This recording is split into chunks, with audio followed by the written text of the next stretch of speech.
there, do you want your music featured on an episode of Modular Modcast? Well, then shoot me an email at podmodsub@gmail.com. Once again, that is podmodsub@gmail.com. And I know I keep saying this, and here's another episode without a featured artist. I haven't got any submissions. Because here's the deal, everybody's listening at work or in their car, and they think to themselves, I should do that later. So, I'm gonna say a few words for you to connect in your mind with remembering to send your submission to podmodsub@gmail.com. Dishes. Dishes. So, for anybody who does the dishes in the evening, you're gonna be doing the dishes and you're gonna be like, right, I gotta do the thing. What else? Dinner. Now, you gotta say these words with me out loud in your car or at work. If you're at work and there are people around, just kind of do it quietly, but do all the, inflections and everything the same as me, because that's gonna lodge it in your brain. Dinner. Okay, so now anybody who eats or makes a dinner tonight who wants to submit their music will hopefully be like, what do you want for dinner? Once again, that is podmodsub@gmail.com. Hello and welcome back to another episode. Hello and welcome back. Hi Zojo, haven't seen you around here in a while. Yeah, I've been all right, just taking it day by day. What else can you do? How about you? Sorry to hear that, and I'm not trying to downplay your struggles, but it seems like everybody's been saying that type of thing around here lately. Oh, the porch? You haven't heard about the porch? Man, it has been a while. Yeah, a guy in a car just ran into us. He was really drunk. No, I asked what you'd been up to, and then separately, I asked you... No, because even after that, I asked you how you had been, and I know that because after that... Okay, Zojo, I don't have the emotional bandwidth nor the time to do this right now, so what's up? Why are you here? What are you doing? Yes, we can play Skip-Bo again. Let me rephrase the question. What brings you on by today there, Zojo? What? Expert Sleepers has a new module.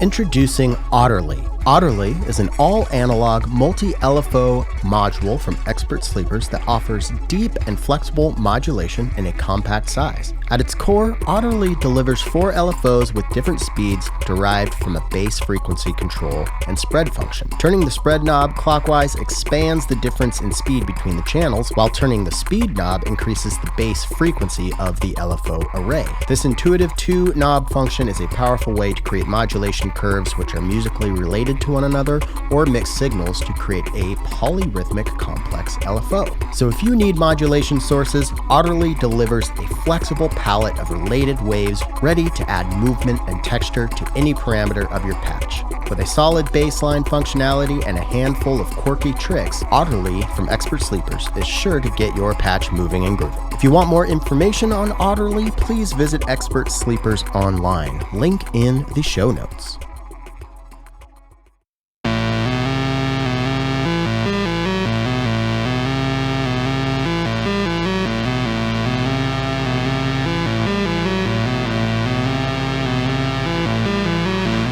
Hi there, and welcome back to another episode of Modular Modcast. My name is Tim Held, and this week we have Belle Reid back on the show. And we talk about her new release, Mass, the show that she's playing in Seattle this weekend, which I'm going to. So if you're in the Pacific Northwest, come on out and say hi. Link in the show description. And also her coursework that she does online for modular synthesis.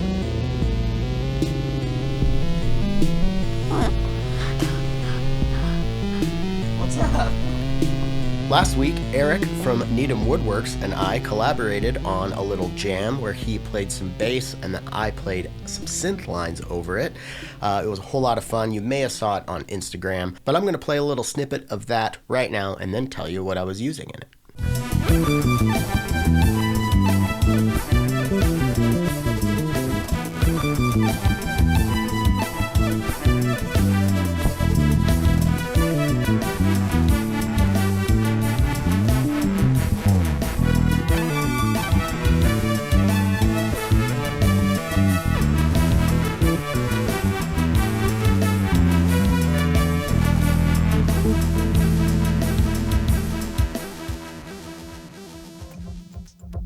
So I was using the Wave Transformer from Earthquaker Devices and the 3-body from Schlappy Engineering as my voices. Of course, I was using one of the 3-body oscillator outputs to go into the shape insert on the Wave Transformer. And then I'm using the Neo Trinity from Bastel to not only modulate everything that you hear, but also to play the lead line. So I was using the rate knob that was quantized to the key of the song to just jam with. And honestly, it's like probably the most intuitive and easy way I have noodled within the modular environment. And one of the coolest things about noodling with the Neo Trinity is you can record your lead lines and then they'll just repeat, and then you can really quickly erase them. So yeah, I'm just having so much fun with the Wave Transformer and the Neo Trinity from Bastel, along with all sorts of other really cool modules that I've got recently, including the Chord Pilot and the Poly Cinematic from knobula. But why don't we get into this chat with Sarah? So I was looking, I thought for sure this was going to be your 5th appearance, but it's your 4th appearance on PodMod. And for some reason, I feel like there's one missing in there. I don't know. But you haven't been on since March of 2021. Really? So, yeah. 3 years? Wait a second. Is that math? Yeah. Don't worry. I'm really bad at it too. But yeah, I just counted that on my fingers in case anyone was curious. I have to do that all the time. Yeah. So yeah, I'm happy to have you back on. I feel like you've done so many things in the last 3 years. Like you're always doing stuff, and I feel like we have a lot of things to talk about. Just before we started recording, I'm stoked to hear you're going to be playing. You said it was called Ground Hum Fest in Seattle. Yep. Oh, and I will put a my chair just like it's doing some weird shit. The listeners, the people who are not watching are like, what the hell just happened? But yeah, that will be on March 2nd, Saturday, right. March 2nd. And I'll put a link to that in the show description. So hopefully we'll be able to meet up in person, because we've known each other for got to be five years at least. Yeah. You were on early episodes, so we might be getting close to 6 years of knowing each other. And we've collaborated on a number of things, actually. We did what? Let's see. You were on the Modular, the Modcast and Friends. Yep, I was trying to remember the title of that for collaborative record. Yeah. And then I've done. We're going deep into the recesses of our brain here. I can like hear the hamster on the wheel. Like, come on. And we did we each did a graphic score. Like you sent me one, and then I made you a really weird one. And yeah. I actually just found yours recently when I moved. And really? It was really delightful to be reminded of that. Yeah. Nice. I was holding on to it just like 3 days ago. I was like, oh, wow, this is so cool. That's good timing. So that's cool. Yeah. And then there was the Strega album. Yes. That collaborative, the imaginative listening. Yeah. Send, receive. Send, receive. That's right. And it was me, Heinbach, and was it Helen, a lead singer? Mm-hmm. Yeah. I still look at that and I'm like, how did I get in that lineup? But it's pretty cool. And it was so for just since we're going down memory lane here, I had taken the Strega or field recorder out, and it was my birthday. And I knew I had this project to do, and my wife was like, we can do whatever you want for your birthday. And I was like, let's go record some stuff to run through the Strega. So I have video of that day. And I still look back on that as like a really, really memorable birthday. However, a crow did shit on my head while I was out there. I don't know if I told you about that. You left that detail out, actually. So we're like a mile away from the car, and then I just feel this bloop, and I'm like, Hannah, was that what I thought it was? And she's like, yep. I've heard it's good luck. Yeah, there you go. Yeah, that's what she said. So, but other than that, it was a fantastic day. So I'll put links to all these collaborations we've done in the show description, but I'm also just a huge fan. And I'm not sure, I think you might have started, but it wasn't to the level that it is now. but I definitely want to talk to you about your like your courses that you do, because I see like you're really involved with the people in the courses and you like promote their stuff that you do together. And I just think that's a really, really cool resource for people to have. Sure. Yeah. Happy to talk about all of it, any of it. Yeah, whatever. I don't even know where to start. I guess catch me up since the last time we were chatting 3 years ago. No pressure. Way to ask a nice, easy, focused question for someone. That's really good. Well, the bells were going off in my head. Like, Tim, you tend to talk a little too long at the beginning of the episode. So I was like, maybe I need to cut that down. I love your opening episode. The only word coming to mind is rambles, which sounds, but I like it. I really appreciate them. Thank you. Nice. It's cozy. It's, 3 years. I don't know how to even attempt to answer that question. Well, here, maybe I can. Music. I've made. I don't know. Where do I begin? I think the last time we were really talking, I don't know if the last time you were on, but it might have been when you were on tour with was it Julia Holter? Julia Holter. So have you been playing with other people or her more, or touring on stuff like that? So that must have been before the pandemic, like before COVID. That blows my mind. Okay, so that wasn't the last time. It was probably the second time. Yeah. Right. Yeah. Obviously things slowed down in that way for a while, as they did for everyone. But I did I don't remember exactly when it was. It was November of maybe 2022. Speaking of Julia, she wrote a silent film score to The Passion of Joan of Arc. That's the silent film. Yeah. With that was scored for her, like a small kind of ensemble of musicians in her band and a very large chorus. And we did it in the UK with Opera North, which is an incredible opera chorus. So that was really fun. And that was one of the first, it was early on kind of reemerging back in doing live performances. I had done a couple of solo things prior to then. But that was one of the first, moments of traveling again and playing shows with other people and just being reminded of how special that is. Yeah. So if you were doing stuff with a chorus out there, did you have to go out like a week or two before for rehearsals? Okay. Yeah, we did. Yeah, I think if I remember correctly, I rehearsed for a while with her in LA before going out. Gosh, I don't know if that's true. I don't remember, but we definitely were out there for about a week or a week and a half before, rehearsing with the chorus and putting it all together. It was a lot of fun. All right. And were you doing trumpet or electronics or a combo of both? A combo. Yeah. Okay. Trumpet and electronics. Yep. Nice. And a little bit of voice through trumpet. I've been doing that a little bit more these days. It's like, I can't quite say singing because it doesn't fit into the typical idea of what a person would say if they say they're like a singer, but vocalizations through tubes. Yeah. I feel like that's kind of been like, I think I even remember asking you like, oh, you do vocals, you're a great singer. And you're like, no, I'm just, or I don't know if that, I think I remember having that conversation, but I feel like you downplay your vocal aspect to the music. Well, but I have been using my voice a lot more and I'm really enjoying it.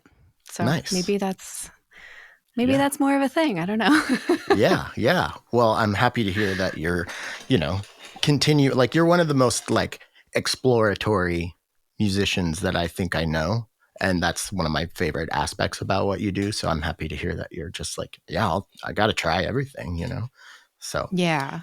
And I'm a big believer in just, it's your voice. Like it's part of you. It's an instrument that is so unique to you. And I think, obviously I have huge respect for like serious trained vocalists who can have such command over their voice. But I think anyone can use their voice as an instrument if they want to. Like that's something that I kind of had to remind myself of early on. I was like, well, I don't have a ton of control over this, but it doesn't mean I can't explore it and make sounds and, Right. you know. But through trumpet playing, you're already got a really good head start on breath control, at least That's true. like you're the apparatus of, the Yeah. breathing apparatus. But so did the getting into the teaching the courses thing, was that kind of a COVID, like I need to do something with my time, I want to interact with people in any way? Is that how that came up or came about? Well, I was teaching before at a couple of colleges in the US. Like I was doing some adjunct teaching electronic music and physical computing and just general music technology type topics. So I knew I loved to teach, and that was something that was already a big part of my life. But I will say that with COVID, you know, it kind of was the thing that pushed me to do it then in that way, Okay. independently and online, right? I was like, wow, all of my touring is gone for the next 6 to 12 to, 500 months. And Yeah, right. I have no idea. And I've always wanted to do this. Like this was something I wanted to do, was teach independently of an institution, run my own classes, run my own communities like that. So I just thought, yeah, now's the time. Why not? Okay. And how has that experience been? Like, yeah, anything that comes to mind off that question? I mean, because you've been doing it a while, and I can tell people are really into it. Yeah, it's amazing. I mean, it started, I remember when I ran the first cohort of learning sound and synthesis back in August of 2020. And my goal for that cohort was to have, my first 30 students. And that seemed like a crazy, impossible, like pie in the sky kind of thing. But I remember that it happened. I enrolled 30 people and was over the moon. And it was like the most incredible class. I'm still in touch with most of the people who are in that original group. Nice. And they're just out doing amazing work and making amazing music. And I'd never really expected that it would, grow into something as big as it has. But it's been more meaningful to me than I can think I could possibly express. Like it kind of makes me emotional to just think about it. We just actually, a couple of days ago, we just welcomed our 1,000th student into the learning sound and synthesis world, which is just unbelievable, And so that is amazing. These are people who are coming in, sometimes with decades of music experience, and they're like, learning something new or getting deeper into it. Or at least half, if not more, of the students are like, I don't know anything about music. Wow. I'm a, I inspect bridges for a living, or I'm a engineer, I'm a computer scientist or whatever. Like they're just people who are doing completely different things, who've always had this curiosity for sound, music, electronics, and yeah, they're at a point in their lives where they're like, this is it. I want to do this now. I want to learn this. And that's cool. I don't know. It makes me feel so happy to be able to play a part in that for people. Yeah, I love fills that. me with just so much giddiness. So you doing that was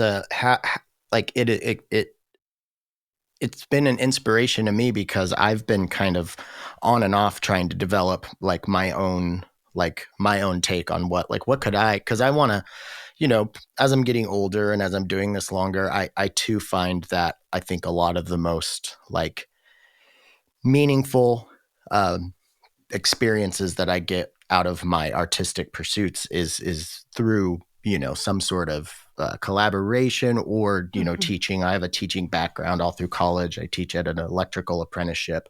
And so I did teach an introduction to Eurorack workshop at PATCHWERKS. So I'm kind of still developing. I kind of want to find something that is because obviously you're doing your version, and there's a lot of different people out there who do their thing. So I'm still trying to find what would be, because I don't want to just try to offer something that's already available, and so I'm trying to find that. But when you were just talking about the different levels of people coming in, how do you so one of the challenges that I had with the intro to Eurorack was one person was a teenage kid who knew nothing. This is synthesis is new. Music is new. And then other people who are doing hardware stuff for longer than I've been a musician, So, and it's like, okay, well, I'm going to teach you about LFOs. So you're going to be real bored for a while, and it's like, so how do you manage that like discrepancy in different levels of people's understanding? Well, so I think logistically, something that helps a lot is that the way that the classes run, all of the core training is in pre-recorded video format that people can go through in their own speed.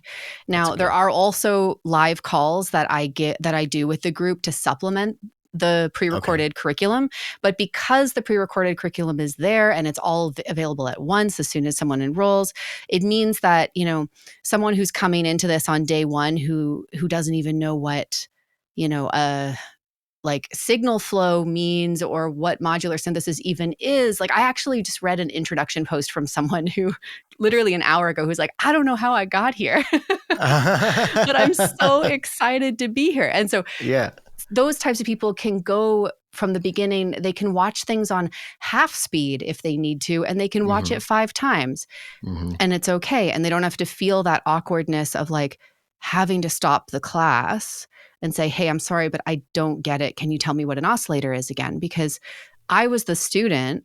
This is something I always tell my students about is I was the one who didn't get it right away and was too scared to be like, hey, can you say that again? I was the one whenever a teacher was like, so does anyone have any questions? I was like, me, but I would never be brave enough to put my hand up. And they'd be like, cool, so moving on.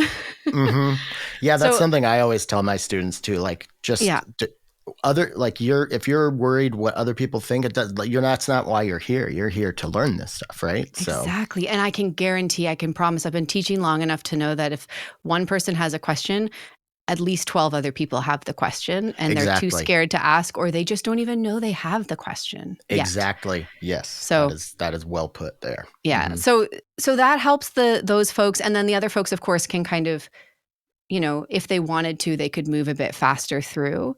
But another big thing that we emphasize a lot and that we talk a lot about on the very first call of learning sound and synthesis is this idea of like adopting a beginner's mindset.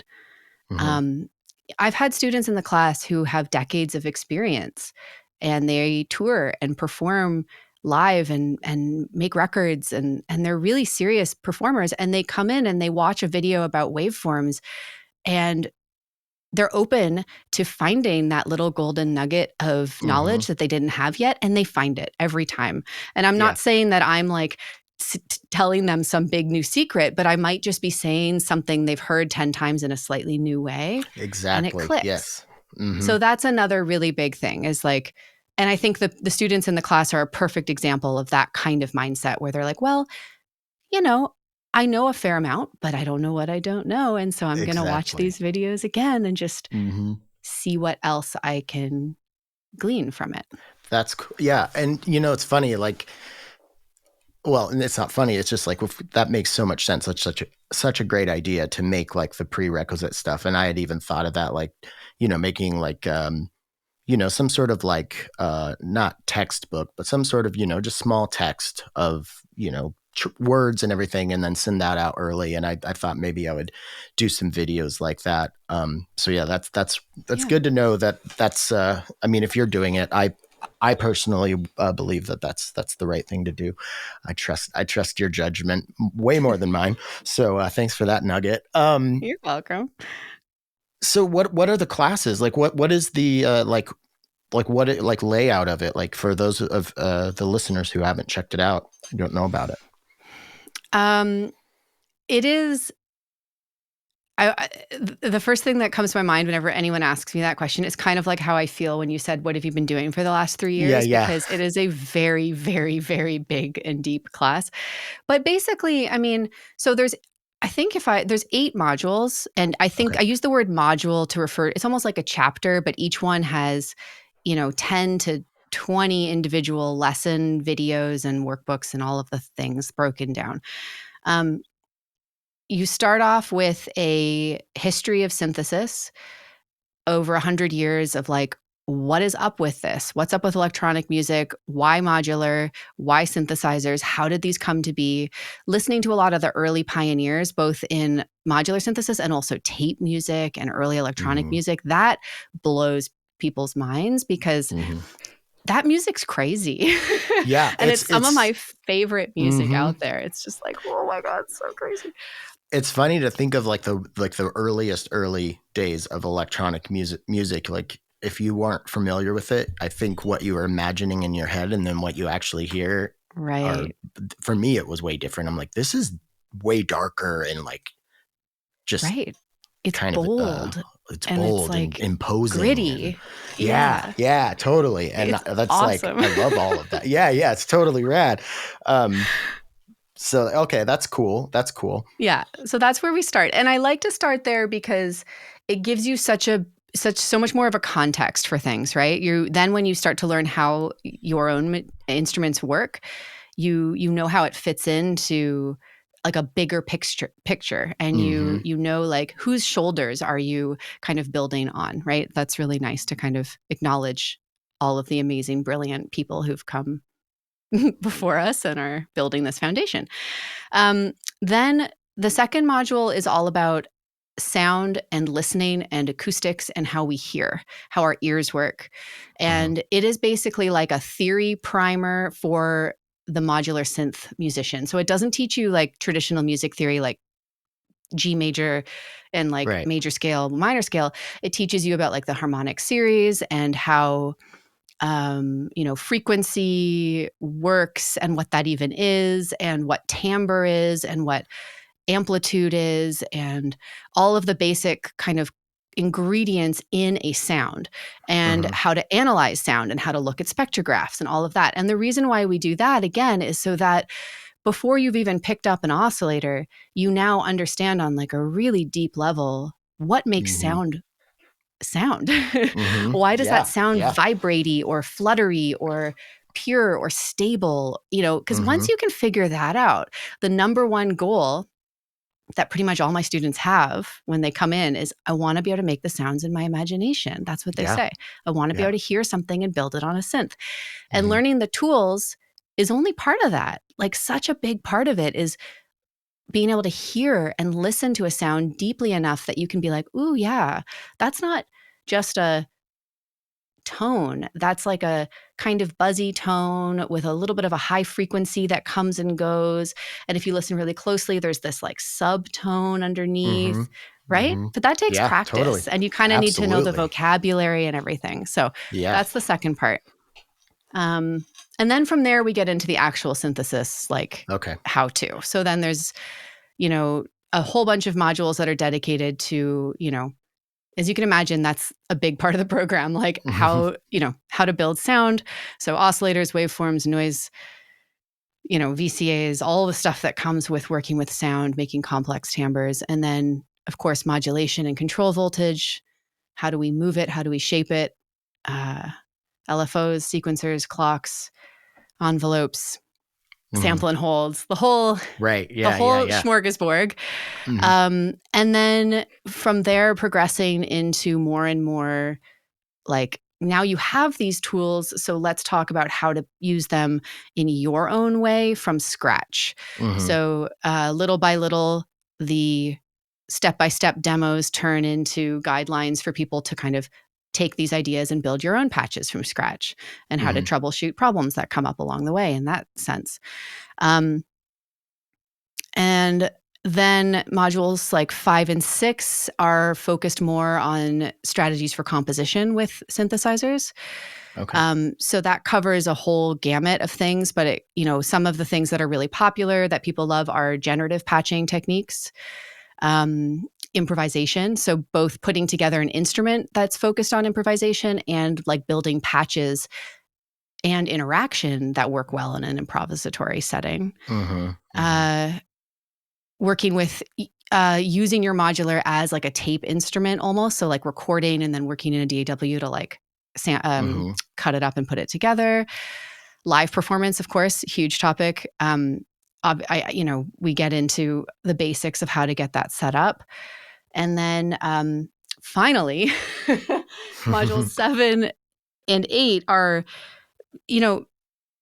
module 7 was one of those modules that was like one topic to begin with, and then it kind of just ballooned, and it's kind of like a little extra course that's added onto the end Okay. about integrating with the external world. So I teach everything in VCV Rack because it's free and amazing and accessible to everyone. That way all my students have like the same baseline, right? But there comes a point when everyone wants to integrate with other things. So in module 7, it's all about like hooking up your own, your MIDI controllers or your external instruments, or connecting your acoustic trumpet or your voice or your guitar in with your modular, or using, whatever, field recordings and modular synths and all of that kind of stuff. And yeah, it just kind of keeps expanding. I keep telling people I'm not going to add more things, but I keep adding more things. I put in the last cohort, I added a drum synthesis mini course, which is like a little intensive 6-part training on making, kick drums and hi-hats and snare sounds and like crazy buchla bongos and glitchy drums and all of that. Yeah. So that was way too long of an answer, I think. No, I'm sorry that was too much. fantastic. Okay. No, I love that you do like the actual like physics side of sound, because at the electrical apprenticeship that I teach at, one of the classes I do is it's called sound distribution, because as low voltage electricians, oftentimes you'll do AV installs for places or whatever. But luckily for me, the first 3 days of the class, the first night is just like talking about compression and rarefaction and transduction from physical to electrical energy, and being like, look, a microphone and a speaker are actually the same exact thing. And they're just, you just do the wiring a little differently, and your eardrum is actually just like the diaphragm on the microphone. And like, having taught that now for like, 4 or 5 years, it's amazing how much teaching the same lesson, I get better at it. I actually start to understand what I'm teaching more, and it has applied to my approach to synthesis like intensely. So now, like when I was building out this, that's part of this course that I'm trying to like imagine and build out, is like, how much of this do I want to incorporate? And I just keep going back to, I think it is incredibly important, because especially, if like you were talking with amplitude, frequency and everything, like if you understand what amplitude is and what frequency is, like you really get the difference between what they are and what those things are talking about. Like you will understand effects better. You will understand, like, okay, now I understand what a filter is. And so I think that's super. And just being like, an LFO and a VCO, well, that O is the same thing, just one. So teaching like we hear from 20 to 20K hertz, Yeah, so like, exactly. super important. So I'm stoked to hear you're doing that. Yeah. Because I think that also just allows you to imagine, it opens your imagination more, I think. Exactly. Yes. Yeah. I'm such a big fan of not just teaching like what or how, but why, like why do our ears hear the way that we do? And like, why does a panner work the way that we do? Another approach that I take whenever I introduce a tool, like a panner. A panner is actually a great example, or, different effects like a flanger versus a chorus or something, or a delay versus a reverb. I always like to show, here's the module that moves your sound. Here's like a pan module you can use to move sound from left to right. But did you ever think about the fact that what panning actually is just like rebalancing the loudness of the sound, in the left or right speakers relative to one another? So let's play with some different ways without using a pan module to create really cool stereo image effects. So let's use 2 filters and let's roll frequencies off in left and right. And like, lo and behold, it's moving across the stereo field. Or let's use 2 delays and modulate them ever so slightly so that when one comes up, the other goes down in the left and right ear. And then you get into, just different cool binaural techniques and things like that. But once you learn like, oh, dang, I can I can make my sound pan without a panner, or I can make a bandpass filter by combining a low pass filter and a high pass filter together in a clever way. Then you have, like you said, your imagination is wide open. You're like, well, what else can I do? Mm-hmm. And the other thing that it really does is it helps people realize that, like, they're not limited to the stuff they have. It's not all about, well, I can't pan until I have the cool new panning module. It's like, well, let me use the tools that I do have in a clever way and get more out of them than is written on the panel. Does that make sense? Yeah. Absolutely. Absolutely. Yeah. Do you, now I'm just going to get really, really nerdy, but like, do you cover like things like, the Fletcher-Munson equal loudness contours curve and stuff like that? Do you get like super nitty gritty with it? I love just saying that string of words, and especially to like one of the few people that I know that probably knows exactly what I'm talking about. I'm just gonna say yes, we go there. Okay. It's pretty silly. It's not silly. It's wonderful. What am I saying? It's great. It's amazing. But yeah, it's a very nerdy. It's a very nerdy class. And I will say that the nerdier and more nitty gritty into things I get, the giddier that I tend to get about teaching them. Same I mean, did you see the gleam in my eye when I said Fletcher Munson equally? Yeah.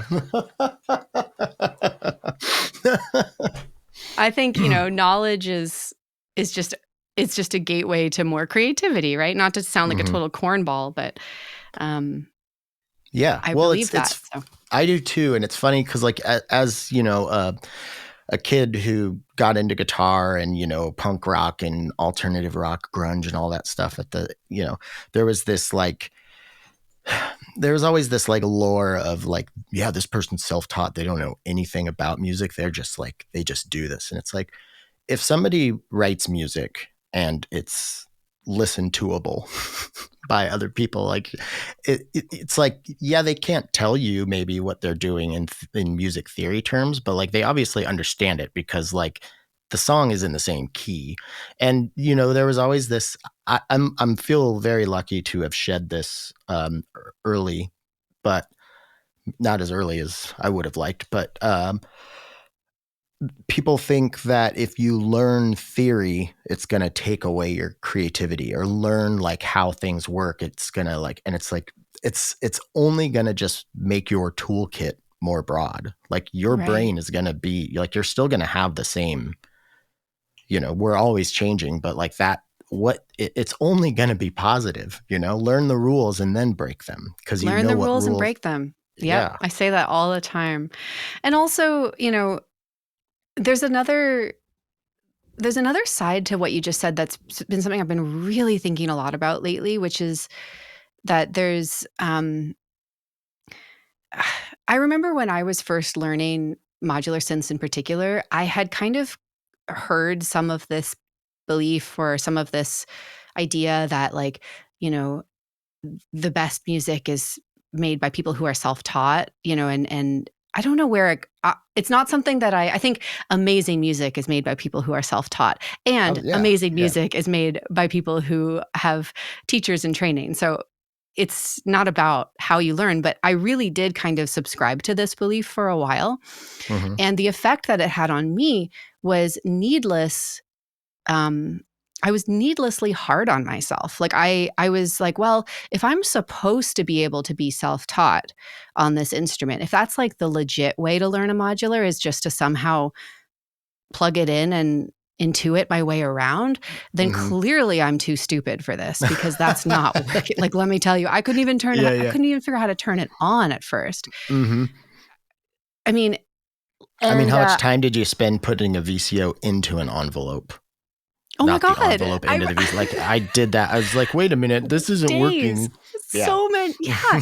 And that's it. And so it's like, that's fine. Some people really do work well in a self-taught way. But I think if there's anyone who's, listening, who maybe feels or has been told that that is the correct or most legitimate way to learn, and you are not making the progress you want to be making, I really want to say it's okay to like ask for help. In fact, it's fantastic. Yeah. Because it will shorten the the journey, you'll spend less time, troubleshooting and putting oscillators into envelopes and more time making music. And that's a win-win. Yeah. Yeah. And smart So, people say, I don't know often, more yeah. often than people who maybe are suffering from Dunning-Kruger syndrome or something, like, Yeah. so, Yeah. I wish I had embraced that earlier. It took me a long time to kind of get yeah. over the fear of being a beginner without any clue what I was doing. But as soon as I embraced it and I was like, okay, hey, I don't know what I'm doing. Who wants to help? I Yeah. Yeah. realized there are people out there who want to help. Well, there's like, this is just me personally, and I know, I know I'm not alone in this, but I think there's also a part of you, like, there were two kind of self-defense mechanisms built into this approach that I had of like, one, if you do something great, then people will say, hey, that great thing this great person did, um, Mhm. that's just their genius because they didn't learn how to do that. And that's Mm. ridiculous because no one says that. That's just what you're hoping people will say when you're like totally like in the ego. Um, but also the other side of that, I guess they're kind of the two sides of the same coin, is like, if it's not great, well, you can always say, yeah, well, I don't know what I'm doing. And Mm. I caught myself doing that well into even doing this podcast, and I, started realizing, well, that's a bunch of bullshit. That's Interesting. bullshit that I'm making, for myself. So yeah, I've over the last like year and a half really have like been, trying to learn more about music theory and everything. And I'm writing more interesting. I'm actually being able to do on guitar what I've wanted to do. I've always like the mechanical side of guitar I've been good at for a long time, but now it's like, okay, I'm finally Yeah. making the sounds that I've been after that predate my interest in modular and everything. So it's like, That's yeah, awesome. Good for learn you. this stuff. Yeah, I'm Yeah. stoked. That's Um, awesome. One of my students said that the fastest way, what was it? It was so good. I don't want to butcher the quote, but it was something like the fastest way to get good at something is to be really good at being bad at something at yeah. first, or something. It was something along those lines, and I was just like, yeah, heck yeah, that's awesome. I love hmm that. We're Yeah, all gonna something suck along at it at those lines. first.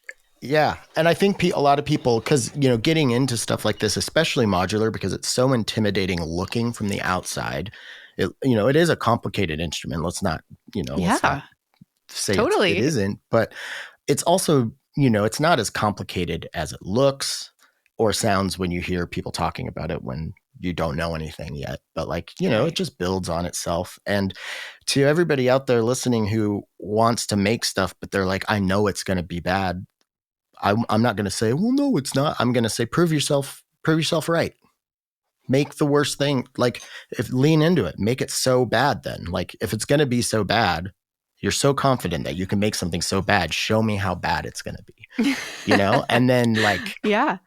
I think that, because it's just, perspectives, like just looking, you're on top of a hill looking that way, well, there's a view, turn 180 degrees around and you got a different view, Yeah. and Exactly um right. The only thing that will ever guarantee that you won't make good music is not trying.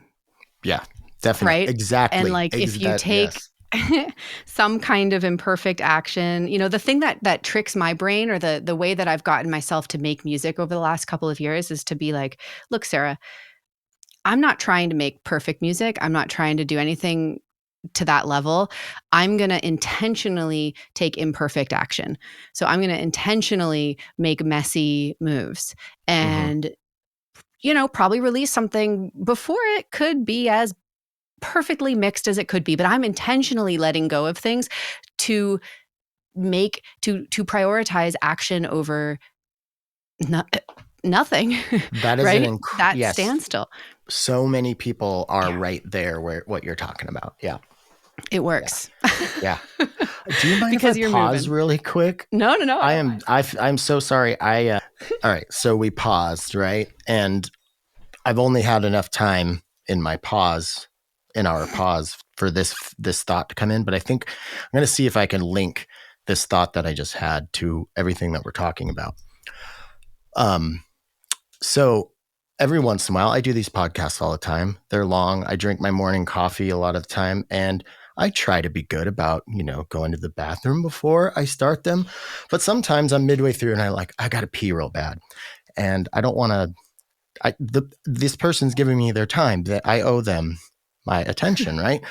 So there's been so many times that I've pretended that somebody was knocking at the door or something because I'm just happy. I was like, well, I feel comfortable with Sarah. I can be like, Sarah, I'm sorry, I have to pee really bad. I'll be right back. And I think the way I'm going to tie this in is that weird excuse that I was making that was a lie, but a white lie, a harmless lie, but like, why? Like, why did I feel the need to do that? And I feel like you can have that kind of mindset with maybe asking a question. You could find, you could try to create some way to ask a question that you think doesn't make you look as dumb or something, right. And it's like, it's so much better just to be like, yeah, I got to pee. So that's the Tim Held method, is the I got to pee method. I don't know. I might have to edit this part out. Did that make any sense? Like I said. Yeah, I got you. It's about just, owning where you're at with things and saying what you need to say. Yeah. As opposed to, making up some kind of, I get it. You're probably in a better place now than you were a couple. Yes. There you go. Yeah, because we're also this always happens when I have friends returning to the show, but it flies by. So we're 40 minutes in and we haven't really got to the thing that, we decided, hey, we should get together and talk because this thing's happening. But before we get to that, I just want one more question about the class, like, or the coursework. So is there something that kind of at the end, everybody produces a song or does something? Is there kind of like an end project or anything like that? There are so many different ways I can answer this question. There's not one end project. There are, after every single module, there are workbooks that have a whole bunch of different little exercises, creative exercises, technical exercises, written prompts for like kind of unpacking your own creative ideas and putting them into action. So there are lots of milestone projects and exercises along the way. Cool. And they're really cool. People share them kind of as they're going through.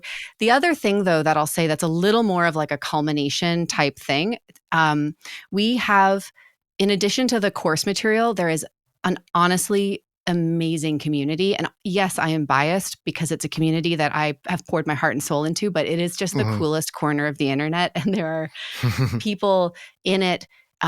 When you become a learning sound and synthesis student, you have lifetime access to the course and the community. So what that means is that there are people from that first inaugural 2020 cohort who are still hanging out and still sharing ideas and still collaborating with the people who just enrolled yesterday. And it makes for this beautiful, rich community. We do community events because it's such a fun group of people. We do all kinds of hangs. So we have open mics where people can come and play, their music on Zoom. And a lot of people have had their first performances that way.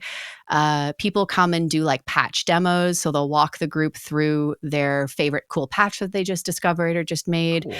Cool. We do like listening parties so people can share their music. We do just like games, Zoom games where people kind of patch together. A bunch of students self-organized last cohort and made a learning sound and synthesis radio station where they were all doing these really amazing kind of transmission-based pieces where they were like choose your favorite historical electronic musician and make something inspired by them. And then let's edit them all together and mix them all together and make a big piece and put it on an internet radio. And so honestly, that is awesome. Yeah, it just blows my mind to see.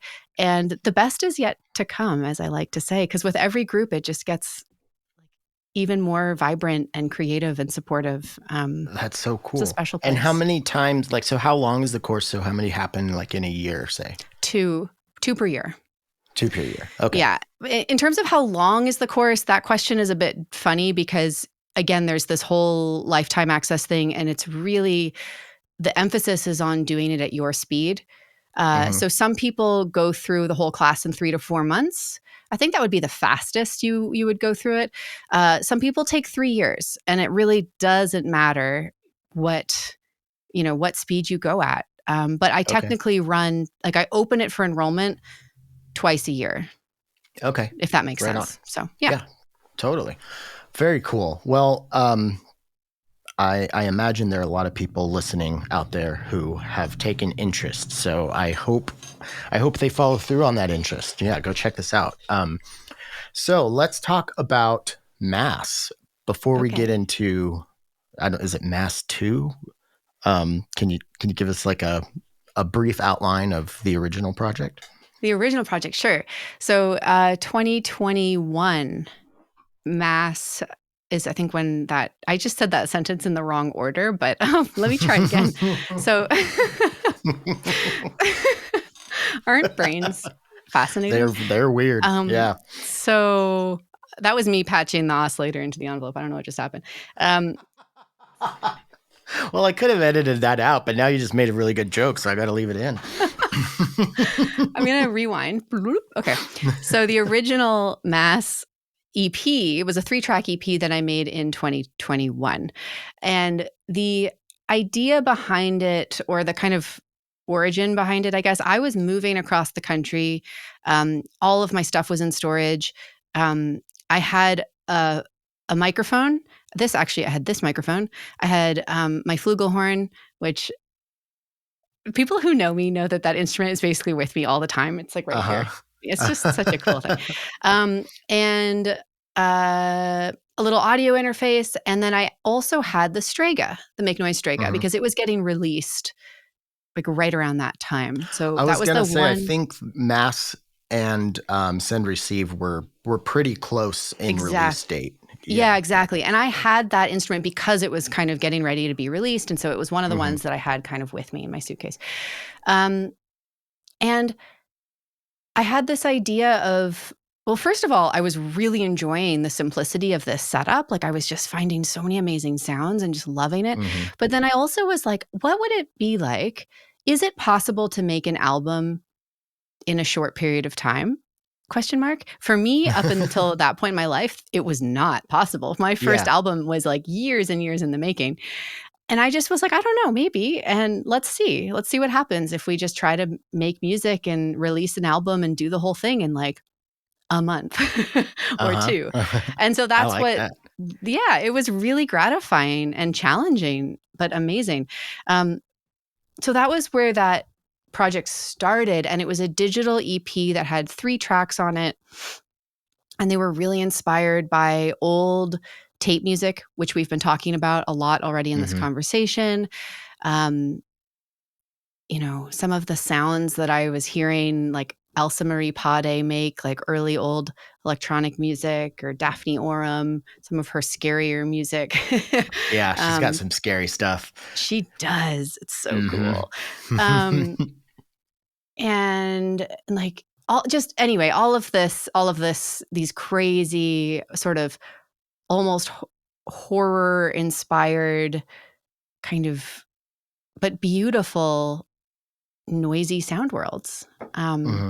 Yeah. So that's where it started. And then it was a really fun album to put together. And then a couple of years later, maybe a year and a half later, a really great and creative record label based in Monterrey, Mexico, Aurora Central Records, reached out to me, and they expressed interest in doing the first physical release of Mass. And I really love what they're doing, because they're all about small imprints and, doing things that are just very like artifact focused. So they'll kind of do whatever you want to create, 5 of these and 10 of those. And I love that kind of vibe. I want to look their stuff up. That sounds amazing. Yeah, they've released they're doing a lot of like Merzbow reissues and just a lot of really cool stuff. Definitely worth checking out. And so then we started talking about it, and we had the idea like, well, why don't we expand the project and make it a full-length album instead of just re-releasing the exact same EP? Like, let's turn it into something new. And that's what we did. So okay, cool. Yeah. So did you make new tracks with the same setup? Yes, slightly different, Okay. I guess. Like, but it's still Strega is the main instrument. There's 2 new tracks. Um, Vessel and Sublimate are the 2 new tracks added on, and one of them was made in a fifth order ambisonic dome at Arizona State University, which was just an incredible experience. I don't even know what that means. I have to look that up, but continue. Frantic Googling. Well, I can tell you what it means if you want. Well, I got to see a picture of it while you're talking about it. So, okay. Yeah. I mean, an ambisonic, dome. like a dome, an ambisonic dome is just like a dome, the kind that you would see at like, I don't know, like Burning Man or something, but it's just like big. Oh, I see. Yeah, yeah. Big enough for like an audience of people to be inside. And instead of like cool, trippy LED lights, you have like speakers, all around it, so that you have a like, 3-dimensional sound field that you're working in, where your sounds can move left to right, forward, backward, and also up and all around you and over your head. Oh my God, that's amazing. And the order part, like fifth order, third order, just refers to sort of the array of speakers, or the number of speakers that you're working with. Okay. So fifth order is pretty high. I don't remember the exact number of speakers, but it was a lot. It was a mind-boggling. So this is still in number. stereo, or is this like in quad? It is in stereo. The album we did so it was composed in the dome, and there's an ambisonic version of it that I haven't released yet, but it has sort of traveled around to different ambisonic spaces for playback, for like as like a fixed media piece. But on Mass, the remastered and extended album, I did a new mix for stereo. Okay, basically that makes sense. Yeah, exactly. That's the really like unfortunate thing about just how we consume, sound, as consumers in our day to day. Like, quad is not really like feasible, I guess.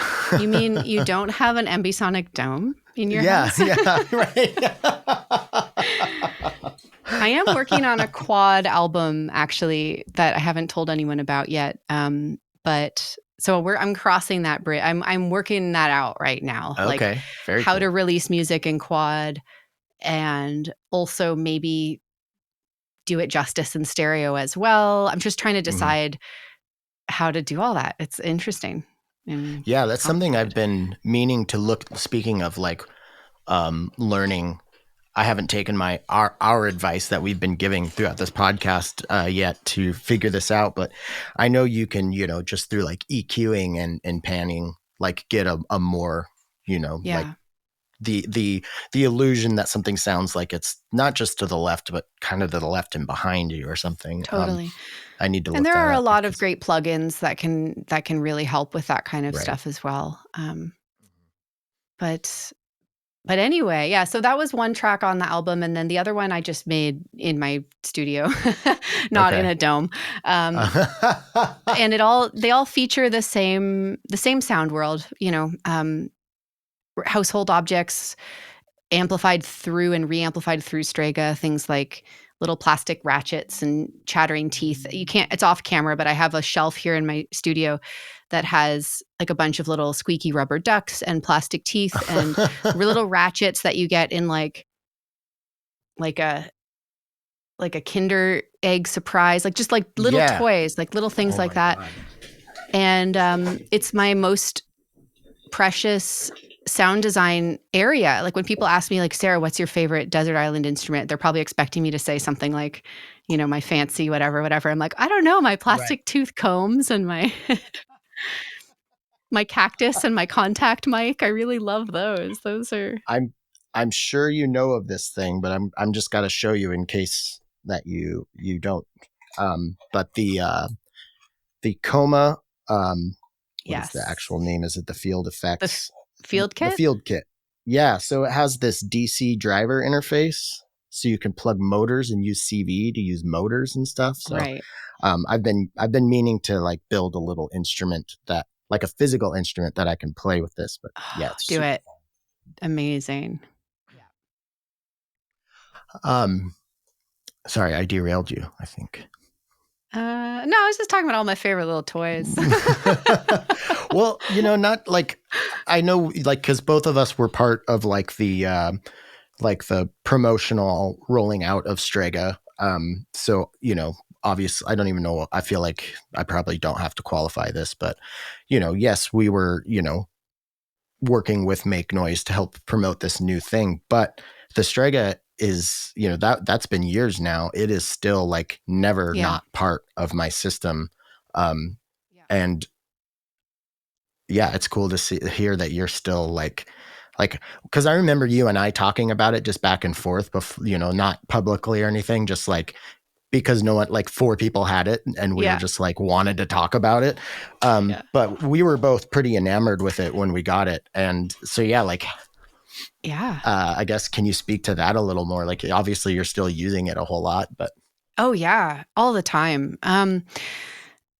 Yeah, I mean, it's just, gosh,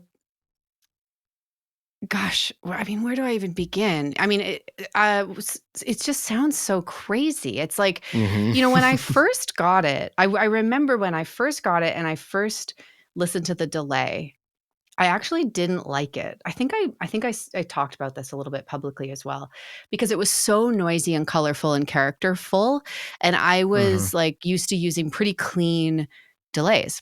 And this is not a clean delay. It's like hissy and Not at hazy all. and murky and like warbly and really weird. And then I started to realize that what I realized I was doing was I was like imposing this idea of like what a delay should be onto this thing, which was its own instrument with its own voice. And then as soon as I started to realize that and be like, okay, Strega, show me what you got. Like, what are you all about? I was reminded of, there's this David Tudor quote that I'm always bringing up because I just think it's so lovely. From an interview he did where he was talking about how instead of trying to push himself onto an instrument and control an instrument, he will approach them and kind of see like, what does the instrument want me to hear? And I just think that's a really beautiful way of approaching, especially a modular synth, which is so unpredictable, no matter what, even if you've been using it for decades, right? There's always like a surprise. And then one that's designed to be so, kind of. Right, like, which the Strega is. I think so. Yeah, I think it's designed to be a little bit, the controls are kind of obfuscated. They don't use the most obvious or clear language to say this is an oscillator. It's like, no, they're using different words, and I think they're doing that on purpose. It creates a little bit of a sense of whimsy and like mystery. So I just stopped approaching it like it was supposed to do something, and I started to like self-patch it and create all these gnarly feedback loops, and I started to run all of these crazy weird sounds into it, and that's when it came alive. And that's how I use it predominantly. I actually don't often use the oscillator. It's a fine oscillator, but I use the external input. I use it as like a feedback machine or inside of a larger feedback loop, like with other pedals and other instruments. And I use it to re-amplify sound. And I think it's just got so much character. That's been a huge, because it has the external audio input and then it has the envelope follower on it. That's like how I mostly use it. I've recently, because that oscillator with the Strega tones, like it's funny because that delay, especially when you start getting into the really slow speeds, and you have your like the absorb up and everything, like it's one of those instruments that like that sound is a Strega sound. Like, oh, for sure. I've never heard anything else that sounds like it. And then kind of the same with the oscillator. Like Tony Rolando sent me now this is like his 3rd most recent album, but there was just this part where I was just like, this is so clearly like the Strega being Strega in such an amazing way. But yeah, just that external. Yeah, I never like, actually, now that we're talking about it, like I want to start exploring the touchpads more because that is such a cool aspect of it. But I don't. And what you can do use those. That's kind of cool with those is I found that if you patch, I don't know if this is like kosher, I'm not sure, but if you patch cables into some of the modulation inputs and like don't patch the other side in, you can make intermittent connections just by like holding or touching the end of the jack, like plug, I guess, or yeah, the 3.5 millimeter cable. And then you could also make different connections by like bridging the Yeah, you touch could actually plates. even use a cable to not plug into anything and just run from, well, you plug into a totally different module and just touch the other end to one of the things. Or I Exactly. think you can do stuff like, Or touch yeah, the it's pretty cable wild. on the touch plate. Anyway, there's a lot of fun Yeah, stuff. And when you do that, you start to play differently than if you're just relying exclusively on the touch plates. absolutely. Yeah. Have you messed with the Bestie from Bastel? Because it's like a no input. There's like a I channel haven't. I think No, you'd no, have a I lot of haven't. fun. Because just like Strega, like the no input feedback that you get from that channel that's designed from it is a signature sound that is a lovely, lovely sound. Like, All I think right. I've thought of you Cool. a couple times using it. I'm like, I wonder if Sarah's checked this out because I think she'd be into it. I do like Um, some feedback. yeah, yeah. So when does the full length of Mass come out? Like, and what kind of Oh, physical stuff do we have right. I coming forgot with it. it? We were talking about that. Uh, it comes out on March 1st. March Um, 1st. Oh, right before your show in Seattle. Okay. exactly. That's a beautiful coincidence. I wish I could say that was all planned and strategic, but it's just the way the world works. Thank you, world. Um, no, yeah, it comes out on March 1st and it is coming out on vinyl and on cassette. Um, Nice. so I'm Nice. really excited about both of those. And there are still a few cassettes left, but not very many. Okay, I was Like gonna say I might 15 maybe. I was gonna Yeah. say I'm gonna go order mine before this comes out to make sure. I've done that with something of yours before. I forgot what it was, but it was like we were talking and right when we were done, I was like, I'm gonna go get one because those are gonna be gone by the Yeah. time. Yeah. Do pre-order. Can I tell you something really exciting to me? This is like the dorkiest thing in the world about the Please. cassettes. Yeah. So what we decided to do just for fun is we have one like Willy Wonka cassette inside. There was 100 cassettes that we made, and there's Uh-huh. one platinum mirrored cassette. And I'm calling it What? the Willy Wonka cassette because whoever gets it, it hasn't been claimed yet. We don't know Uh-huh. if it's been sent out. I'm not sure.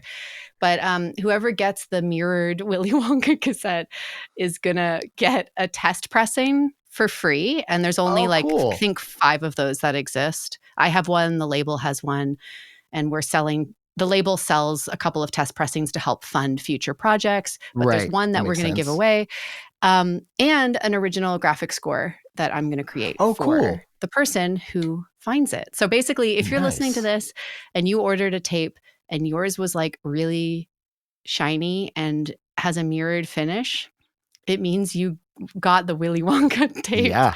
Oh, So that's send me so a cool. message and let me know, or send the label a message so I we love can. that. All right. Well, I mean, we're over an hour, and I feel like we did it. But if you feel like, well, maybe we didn't fully do it, is there anything you want to scream from the modular mountaintops? Oh my gosh. Um,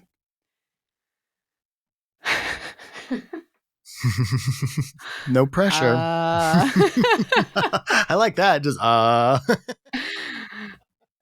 I mean, you know what? I just want to say thanks to you, Tim, for doing this. It's really amazing that you've just been doing this for so long, and as a result have built such an amazing thing and an amazing community, and you're so fun and positive to talk to. So thanks for Oh, like I appreciate existing that. and doing your thing and asking all of these questions. And yeah, I know it's Well, really that's appreciated. I really appreciate that. And there was something that I was gonna just save for the intro because I didn't want to like put you on the spot or because sometimes being told stuff like that, that's nice, but you can make you a little squirmy, like I really appreciate that.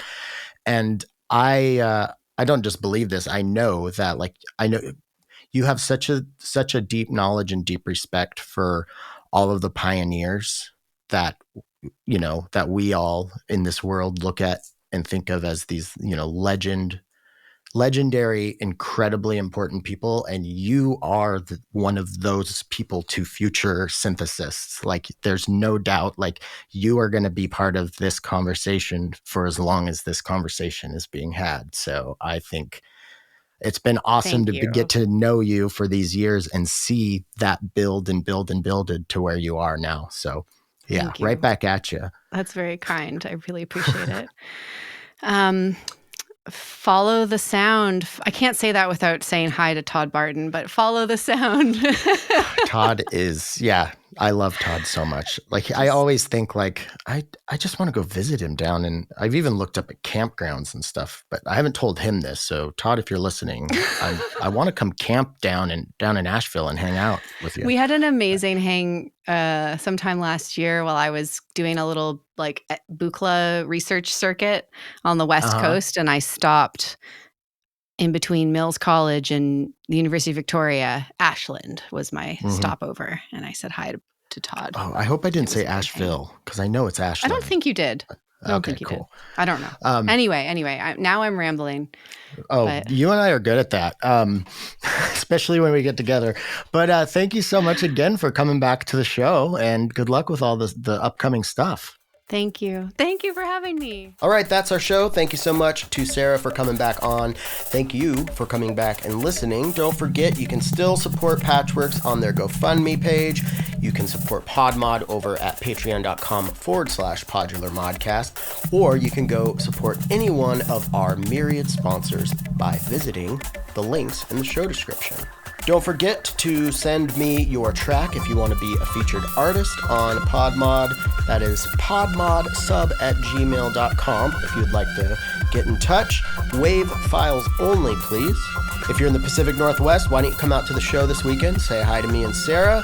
Congratulations to Oz over at Expert Sleepers on the release of the Otterly. Looks like a really, really cool LFO, and I can't wait to give it a shot. This week's secret word is Zojo. Z-O-J-O. Until next week. I thought we talked about this, and I thought we were past this. I thought we had like a really fun day hanging out after our serious conversation, and that was the last time we've seen or talked to each other, and now you're showing up saying you're pissed again, so it's just kind of confusing to me.